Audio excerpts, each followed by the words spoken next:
Bagi orang Sumatera Barat, khususnya Pariaman tentu sudah akrab dengan nama Ungku Saliah. Ungku Saliah atau yang bernama Syekh Kiramatullah Ungku Saliah adalah salah tokoh yang sangat dikenal dan dihormati warga Pariaman. Berbagai cerita dan literatur menyebut jika Ungku Saliah lahir sekitaran tahun 1887 dan merupakan penganut mazhab Syafi'i. Ungku dikenal sebagai tokoh dan penyiar agama Islam di Pariaman. Memang hingga saat ini, literatur yang membahas tokoh terkenal ini sangat jarang ditemukan. Cerita tentang Ungku lebih banyak berasal dari mulut ke mulut, generasi ke generasi. Dan para orang tua pun sering mengatakan bahwa Ungku Saliah merupakan tokoh yang mengajarkan Islam kepada semua masyarakat Pariaman dan sekitarnya. Ungku dikenal karena banyak memiliki kelebihan atau keistimewaan seperti para wali di tanah Jawa. Tapi yang jelas, foto Ungku Saliah sangat mudah ditemukan. Foto Ungku Saliah sering terpajang di beberapa rumah makan Padang atau kedai yang pemiliknya biasanya berasal dari Pariaman. Lalu sebenarnya siapa sebenarnya sosok Ungku Saliah yang fotonya hingga saat ini masih terpampang di rumah makan Padang atau kedai yang pemiliknya berasal dari Pariaman sekitarnya? Anak si Kumbang. Potret Ungku Saliah mulai marak dipajang di rumah makan Padang setelah ia berpulang, tanggal 3 Agustus tahun 1974. Belum ada yang memastikan tanggal, bulan dan tahun kelahirannya. Namun, banyak yang memperkirakan sekitar 1887 di Pasapanjang Sungai Sariak. Ayahnya bernama Tuli orang Mandailing. Ibunya Tune, perempuan Sungai Sariak dari suku Sikumbang. Karena orang awak berfaham matrilineal, maka dengan sendirinya Ungku Saliah adalah anak Sikumbang. Orang tua memberinya nama Dawaik. Dari 4 beradik kakak, cuma Dawaik yang menjadi ulama. Seperti pepatah Minang, marantau bujang dahulu di kampung Paguno Balun. Pada usia belasan tahun Dawaik meninggalkan kampung untuk menuntut ilmu tarekat kepada Syekh Muhammad Yatim Tuanku Mudiak Padang di Surau Kalampayan Ampalu Tinggi. Karena budi perangainya yang baik, Dawaik digelari Saliah oleh sang guru. Saliah sama artinya dengan anak yang saleh. Gelar inilah yang kemudian melekat di badannya. Dawaik juga berguru kepada Syekh Alumanan Tuo di Koto Tuo, Bukit Tinggi dan Syekh Abdurrahman di Surau Bintungan Tinggi. Keduanya orang tarekat. Nama Ungku Saliah mulai melekat di badan Dawaik seiring dibukanya pengajian Surau Ujuang Gunuang Sungai Sariak, kampung halamannya. Ungku itu panggilan kepada guru mengaji. Kalau di Jawa semacam kiai. Berselang waktu, Ungku Saliah pun punya banyak murid dan pengikut. Namanya harum. Orang keramat. Dawaik anak Sikumbang atau Ungku Saliah dikenal juga bergelar Syekh Kiramatullah. Gelar yang disebut belakangan karena ia diyakini sebagai orang keramat alias sakti. Cerita kesaktiannya begitu populer, beredar dari mulut ke mulut. Dikisahkan, semasa perang mempertahankan kemerdekaan Indonesia tahun 1945 sampai tahun 1949 ketika agresi Belanda masuk Sungai Sariak, rakyat berdatangan, berlindung kepada Ungku Saliah di suraunya. Tokoh per Sumatera Barat dalam ditiup orang keramat Syofiardi Bahyul JB menulis, Ungku Saliah memimpin zikir. Alhasil, mortir yang dijatuhkan dari pesawat yang tertuju ke suraunya hanya nyemplung ke kolam di samping surau, tak meledak. Rakyat semakin banyak yang datang. Namun, tiba-tiba Ungku berkata, "Ampang lape." Maksudnya, penghambat lepas. Serangan pasukan Belanda tak bisa dibendung lagi.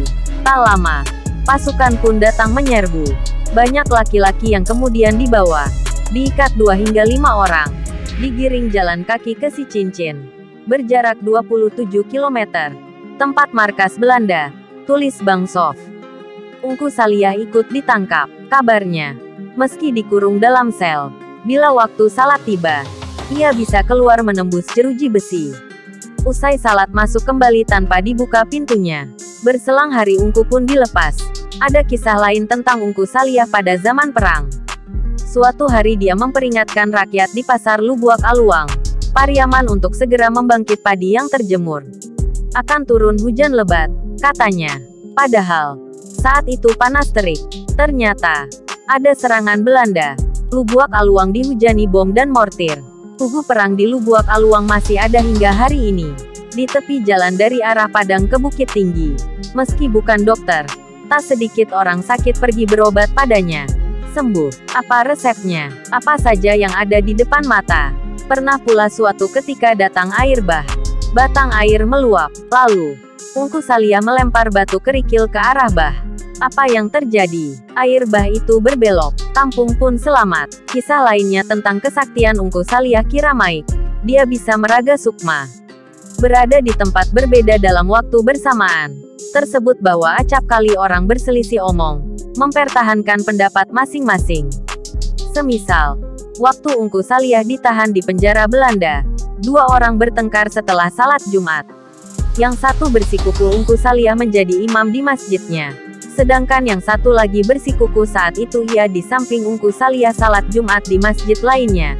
Tulis Bang Sof di laman Facebooknya. Dari balai ke balai dari semua kisah kesaktian Ungku Saliah. Yang paling melegenda adalah perjalanannya dari balai ke balai. Di selingkar Pariaman, ada budaya balai pasar, bergilir. Senen di Kurai Taji. Sampai ada lagu Kurai Taji Balai Sinayan, urang tuo manggaleh lado, capek kaki ringan tangan, namun salero lape juo. Hari Rabu balai di Sungai Sariak. Kamis di Pakandangan. Sabtu di Pawah Kamba. Lebih kurang macam di Jakarta. Ada pasar Senen, pasar Rebo, pasar Jumat. Di balai tempat pertemuan orang kisah Ungku Saliah tak habis-habisnya. Di tiap balai, semasa kanak-kanak, bahkan hingga hari ini. Bila sesekali pergi ngopi di balai, ada saja orang tua yang membuka kisah lama, meriwayatkan kesaktian Ungku Saliah, seperti baru-baru ini.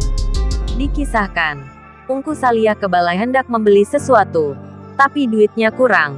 Bila pedagang itu tidak memberikan maka sepanjang hari dagangannya tak akan laku. Sebaliknya, bila si pedagang memberikan apa yang hendak dibeli Ungku Saliah, meski duitnya kurang, maka dalam waktu singkat laris manis itu barang. Cerita ini saya dapat di balai kami Pakandangan. Meski diulang-ulang, tak bosan mendengarnya. Di balai-balai lain pun demikian. Sebagaimana dikisahkan, di pasar Sungai Sariak, hampir semua pedagang di sana sudah tahu tabiat Ungku yang berbelanja seperti itu. Dan Ungku juga tidak mau menerima gratis jika ditawarkan. Pun belanja sesuka hati. Ungku Saliah lebih sering tak mau mengambil uang kembalian bila uangnya berlebih. Jadi, sebetulnya dia tidak terlalu hirau akan uang. Ketika berpulang pada suatu siang di tanggal 3 Agustus tahun 1974, kuburannya dibuat di dalam suraunya karena semasa hidup ia pernah berpesan, jika meninggal agar dikuburkan di mana ia meninggal. Makamnya di Korong Larehnan Panjang, Nagari Sungai Sariak. Masih sering diziarahi orang sampai sekarang. Orang sana menyebutnya Gubah Syekh Tuangku Saliah. Kebanggaan warga Pariaman. Ungku Saliah terkenal lewat bingkai foto. Banyak masyarakat yang yakin akan keramatnya Ungku Saliah. Makamnya ramai diziarahi. Fotonya dipajang di tempat membuka usaha. Si pemajang foto Ungku Saliah akan selalu berpikiran positif tanpa ada kekhawatiran bahwa barang dagangan mereka tidak laku. Ketika memajang foto terdapat suatu perasaan tenang dan terlindungi karena sugesti dari foto Ungku Saliah tersebut. Jadi apabila sempat mampir di rumah makan Padang, dan melihat kakek berkopiah dalam bingkai foto itulah Ungku Saliah.